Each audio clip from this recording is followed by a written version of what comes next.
Oke, baik, kita lanjutkan materi mengenai yin dan juga yang kemarin kan kita sudah pada video sebelumnya kita sudah membahas yin dan yang, tapi dalam lingkup alam semesta, di luar daripada diri atau tubuh manusia. Sekarang kita akan membahas di dalam struktur tubuh manusia. Nah, manusia sendiri kan juga bagian daripada alam. Dan antara manusia dengan alam itu juga saling berhubungan dan harus saling menyeimbangkan. Nah, manusia kan sebagai mikrokosmos, sedangkan alam semesta itu sebagai makrokosmos. Baik, kita akan mempelajari yin yang dalam struktur tubuh manusia. Setiap bagian tubuh manusia mempunyai karakter sebagian besar yin atau sebagian besar yang. Tapi perlu diingat lagi bahwa karakter itu, sifatnya adalah relatif, tidak mutlak. Harus ada pembandingnya, harus ada lawannya. Misalnya kita lihat anatomi manusia. Ini ada gambarnya dada manusia. Saya lingkari ini kaitannya dengan perut. Lebih tinggi dada. Maka dada itu termasuk yang jika dikaitkan dengan perut, jika dibandingkan dengan perut karena lebih tinggi.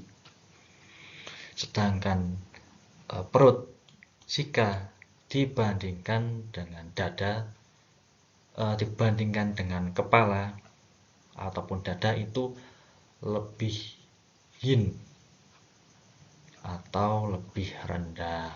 Atau kalau kita mau ambil permisalannya dada dengan kepala,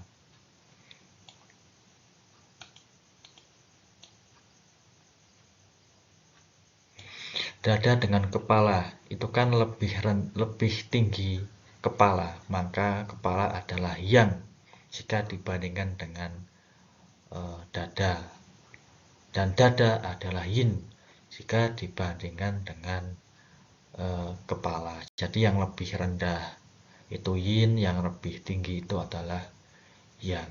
Seperti itu.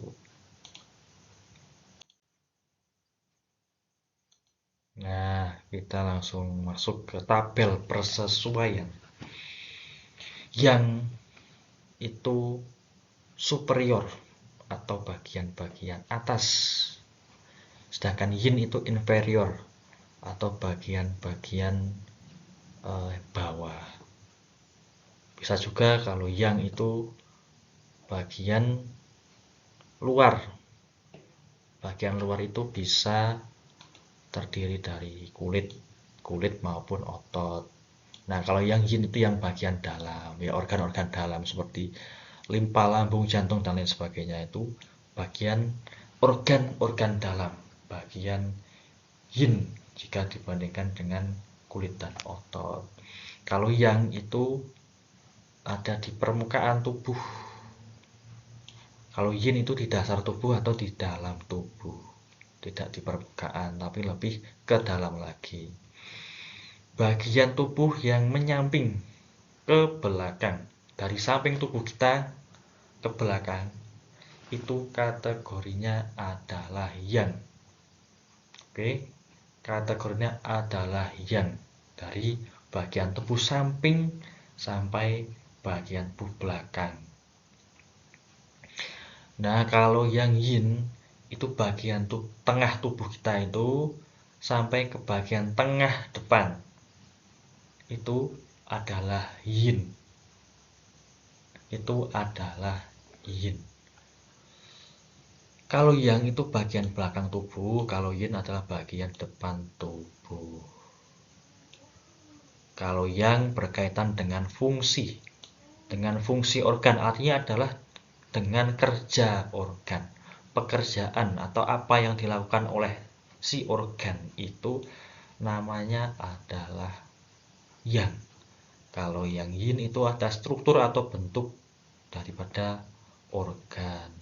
Nah, nanti akan kita beri sebuah contoh untuk menambah pemahaman. Oke, kepala dikategorikan yang karena dia bagian atas, dan tubuh itu maksudnya adalah selain kepala itu dikategorikan sebagai yin. Kalau yang itu ada pada kategori organ-organ yang. Organ-organ yang itu masuknya ya seperti namanya, maksudnya yang, dan juga organ-organ yin itu masuknya adalah kategori yin. Apa saja organ yang dan organ yin nanti akan kita bahas. Bagian tubuh kita yang ada di atas pinggang itu adalah yang. Sedangkan di bawah pinggang itu masuk kategori yin. Qi itu energi. Energi tidak nampak, sifatnya renggang, tidak padat. Energi itu adalah yang.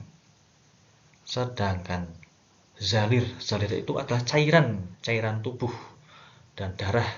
Tentu kan itu cair ya, padat, membentuk suatu fisik. Itu kategorinya adalah yin karena ada fisiknya dan lebih padat dari yang. Qi pertahanan. Nah, ini istilah yang masih asing nih, akan kita bahas nanti di pembahasan mengenai tipe-tipe qi. Qi pertahanan itu yang fungsinya untuk mempertahankan atau melindungi tubuh dari serangan faktor-faktor penyebab penyakit. Itu kategorinya adalah yang. Sedangkan qi penggizi. Qi penggizi ini juga masih asing. Itu termasuk yin karena qi pertahanan itu ada di bagian luar tubuh, sedangkan qi penggizi itu ada di bagian dalam tubuh. Fungsinya untuk memberikan gizi seperti namanya, atau memberikan nutrisi atau menyuburkan organ-organ tubuh.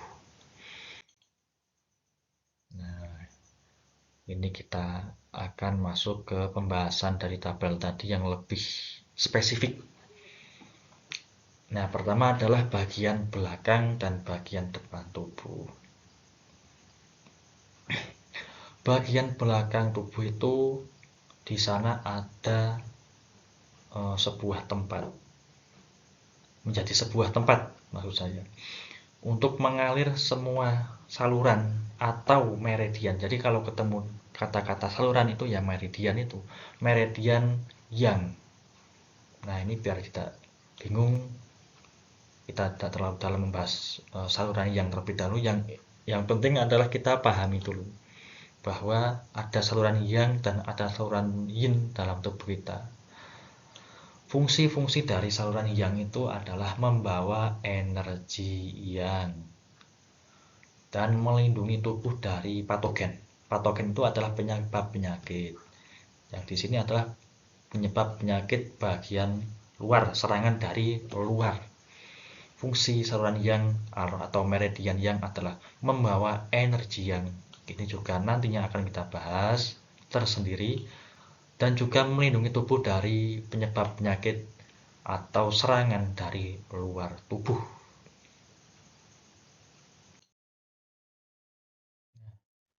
Di belakang tubuh yang tadi ada saluran-saluran yang itu fungsinya buat memperkuat energi yang. Nah, nanti juga kita akan bahas biar nggak bingung bagaimana memperkuat atau tonifikasi energi yang.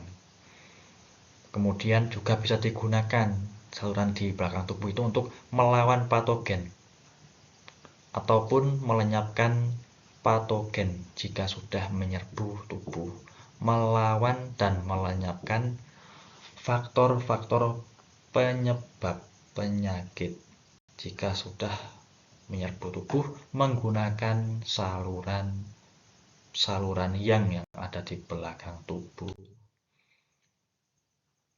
Nah, sekarang tadi kan belakang, sekarang depan. Depan itu adalah perut dan dada.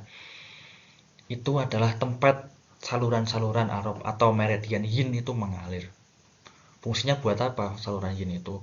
Untuk membawa energi yin seperti namanya, yang gunanya untuk menyuburkan tubuh. Dan bisa digunakan dalam pengobatan itu untuk menambah persediaan energi yin dalam tubuh kita. Selanjutnya, kepala dan badan. Kita ke kepala dulu. Kepala itu sebagai tempat semua saluran-saluran yang itu bermula. Mulainya di situ dan juga berakhirnya juga di situ juga. Di wilayah kepala. Dan di wilayah kepala itu akan saling bertemu antara saluran-saluran yang itu di wilayah kepala. Maka ketika kita beli manekin atau patung akupuntur kepala itu akan banyak sekali simpangan-simpangan titik-titik akupuntur, simpangan-simpangan garis-garis meridian atau saluran-saluran yang, dan itu sangat rumit sekali.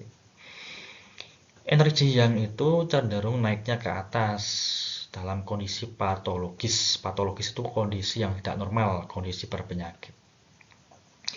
Misalnya panas atau api di dalam tubuh kita. Penyakit yang disebabkan oleh panas atau api itu cenderung naik ke atas, kayak sifat api, naiknya ke atas, nyalanya kan berkobar ke atas arahnya. Kepala itu merupakan puncak tubuh, maka energi yang cenderung naik ke arah kepala. Dalam keadaan patologis, energi yang itu ya, yang berpenyakit, keadaan patologis itu menyebabkan mata dan wajah memerah seperti api itu kan, seolah-olah membakar. Jadi mata dan wajah itu memerah. Dan wilayah kepala itu gampang sekali dipengaruhi faktor penyebab penyakit yang sifatnya yang, yaitu angin dan juga panas, musim panas. Angin kan renggang ya, renggang kan termasuk yang, nggak kelihatan juga. Nah, kalau panas itu kan memang dikategorikan sebagai yang.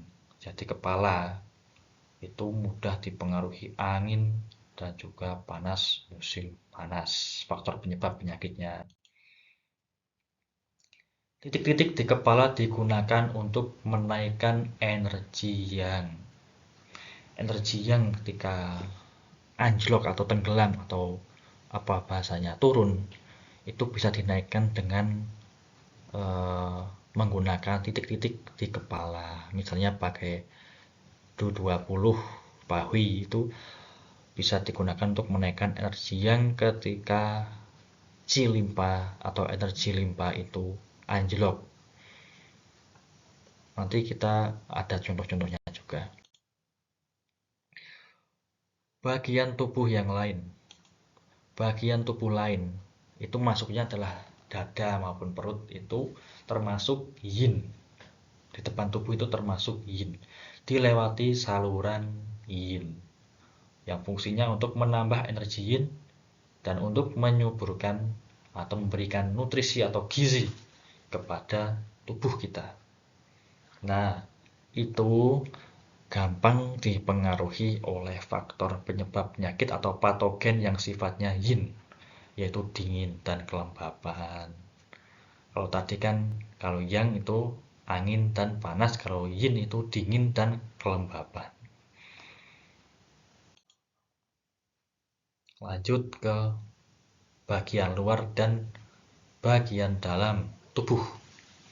Bagian luar itu kulit dan otot, itu termasuk bagian luar. Fungsinya untuk melindungi tubuh dari faktor penyebab penyakit. Kalau bagian dalam tubuh ya organ-organ dalam, fungsinya untuk menyuburkan badan atau tubuh kita. Kemudian Ini pinggang sebagai garis ukurnya ya. Jadi kalau di atas pinggang itu dimasukkan dalam kategori yang mana mudah diserah patogen yang sifatnya yang, yaitu angin tadi. Angin itu mudah menyerang bagian di atas pinggang. Pinggang ke atas itu mudah diserang oleh patogen angin. Kalau di bawah pinggang dengan kategori yin itu mudah diserang oleh patogen yang sifatnya yin, yaitu kelembapan. Ya, dari pinggang ke bawah.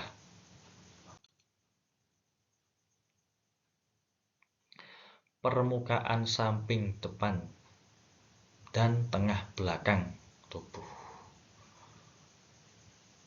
Kalau saluran yang itu mengalirnya di permukaan samping depan dan tengah belakang tubuh. Saluran yin mengalirnya di permukaan tengah belakang tubuh. Ya, ini agak salah tulis ini. Saluran yang itu di permukaan samping depan. Kalau saluran yin di permukaan tengah belakang tubuh. Harus diingat-ingat supaya tidak terbalik. Kemudian antara organ-organ yang dan organ-organ yin. Dari fungsinya, kalau organ yang itu mengubah bentuk, kemudian mencerna, kemudian mengeluarkan produk yang tidak murni atau kotor dari makanan dan zalir atau cairan tubuh. Sedangkan kalau organ yin berbeda lagi, fungsinya menyimpan esensi-esensi murni dari hasil proses perubahan bentuk oleh organ yang. Jadi yang sudah diproses oleh organ yang itu akan disimpan oleh organ yin. Nah, ini ada persesuaiannya.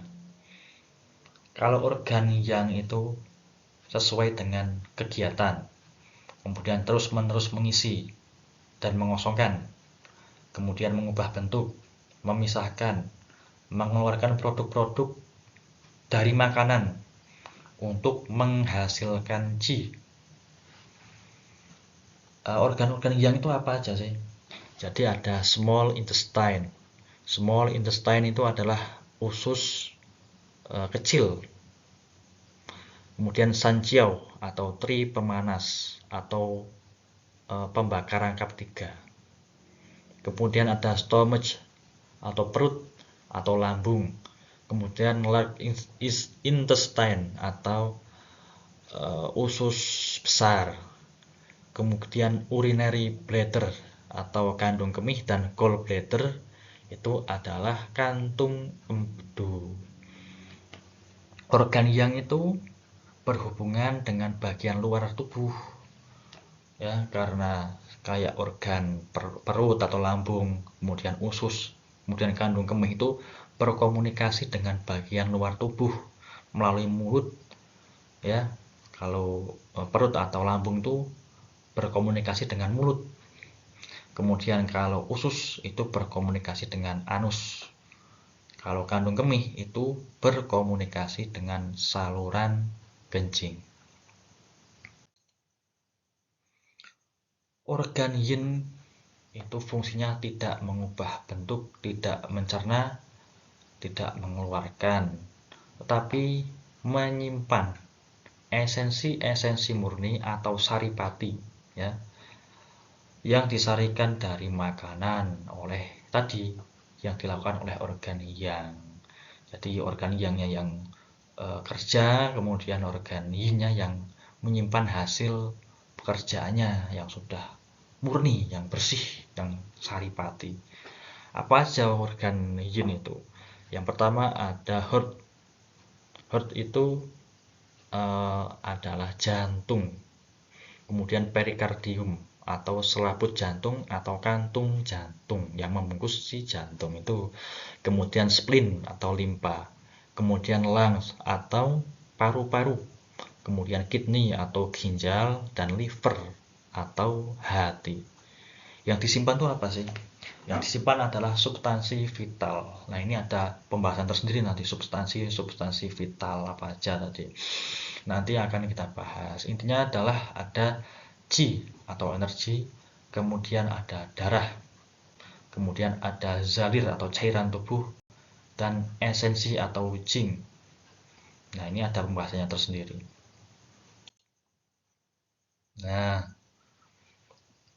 antara organ yin dan organ yang, apa saja yang dikategorikan sebagai organ yin dan apa saja yang dikategorikan sebagai organ yang.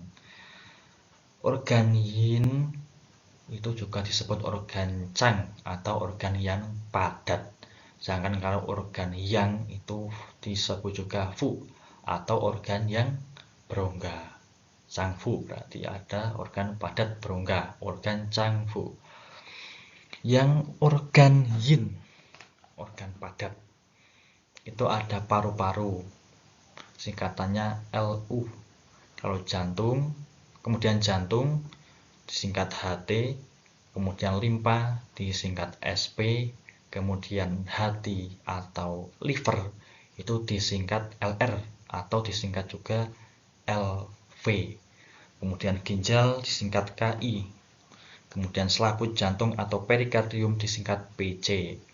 Itu ada 6 organ yin.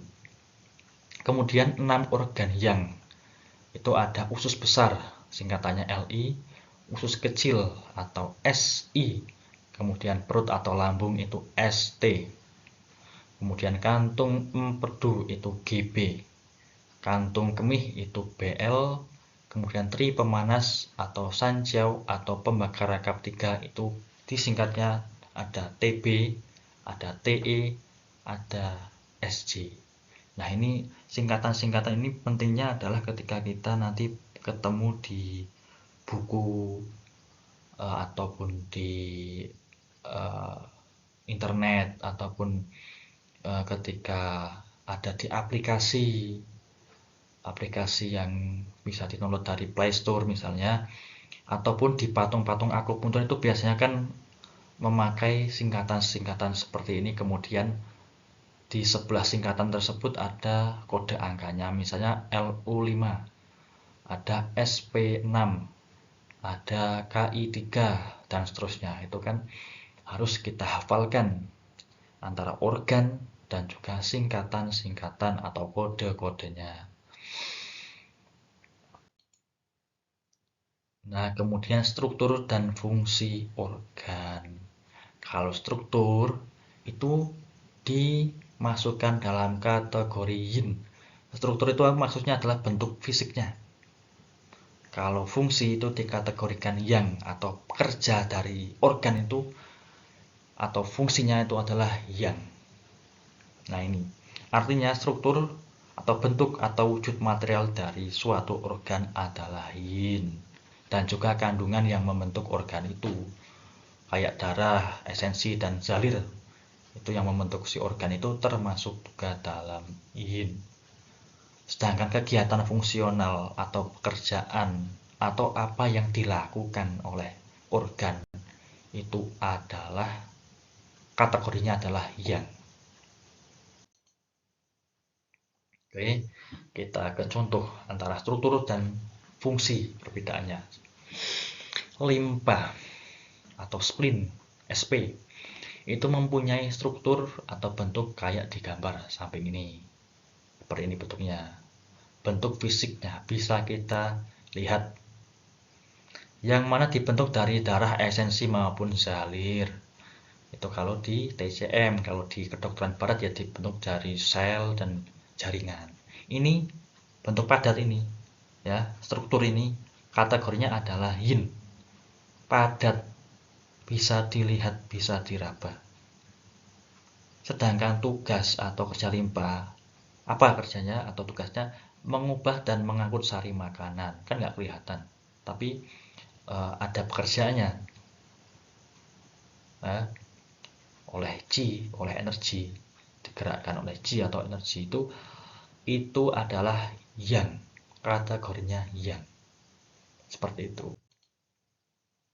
Nah, Contoh lainnya, kita bisa lihat gambar jantung di samping ini. Atau kita mungkin pernah lihat jantung sapi atau jantung ayam atau jantung apalah. Itu kemudian kita mengamati dan bahkan kita bisa memegang karena kasat mata dan juga berbentuk fisik dari si organ ini. Nah, ini. Kemudian coba kita pegang dada kiri kita. Ya, di bawah puting payudara sebelah kiri. Beberapa detik rasakan detaknya.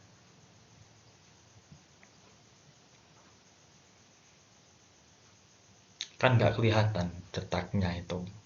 Kok bisa berdetak? Karena digerakkan oleh chi, oleh energi. Itu kan tidak kelihatan. Pekerjaannya adalah mendorong darah, kalau dalam TCM mendorong darah dan mengatur sirkulasi darah. Itu juga tidak kelihatan. Karena itu hubungan dengan chi, itu adalah pekerjaannya itu tidak padat. Tidak bisa kita pegang lah. Dan tak bisa kita raba, dalam arti tidak seperti bentuk fisiknya yang padat seperti ini. Bentuk material jantung itulah yin, sedangkan kerja jantung itulah yang. Detak jantung, usia jantung itulah yang. Intinya gini, sederhananya gini, organ apapun itu memiliki suatu bentuk dan suatu fungsi atau suatu pekerjaan atau tugas si organ. Nah, yang dikategorikan yin itu yang padat, yang merupakan bentuk fisik dari organ. Sedangkan kerja organ atau fungsi organ itulah yang dikategorikan sebagai yang. Itu harus dipahami.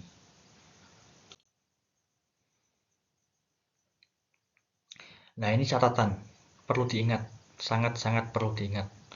Suatu organ itu dapat dikategorikan sebagai yin dan juga bisa dikategorikan sebagai yang. Kayak tadi kan ada organ yang, ada organ yin, ada changfu, padat berongga. Tapi di dalam suatu organ, di dalam satu organ itu ada aspek yin dan yang. Nah, saya ulangi lagi.